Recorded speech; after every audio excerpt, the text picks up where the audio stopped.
evening.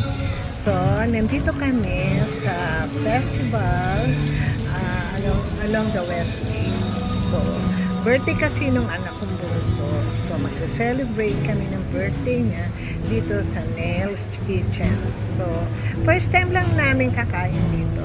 Nag-try lang kami para makita namin yun.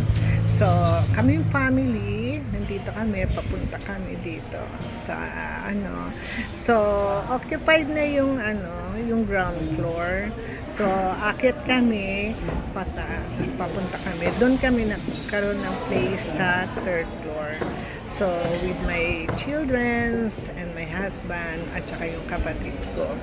So, hindi kami masyado nag-invite kasi may sabi nila, medyo mahal nga daw dito. And then, so, try namin kumain dito. So, ito, akit na kami ulit sa third floor.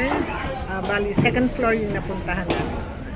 And then, kasi walang place doon. So, ito, nasa going to third floor na kami. Yan.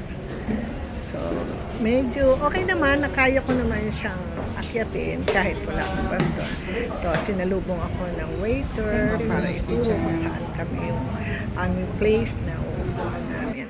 So, nandun kami sa dulo. Ito yung mga orders namin. So, itry namin yung mga foods nila kasi sabi nila masarap daw. And then, ito, dumating yung apo ko. So, ito yung birthday celebrants, yung aking bunso. So, okay. Yung apo ko and then yung mga anak ko na nagpa-picture kami sa labas.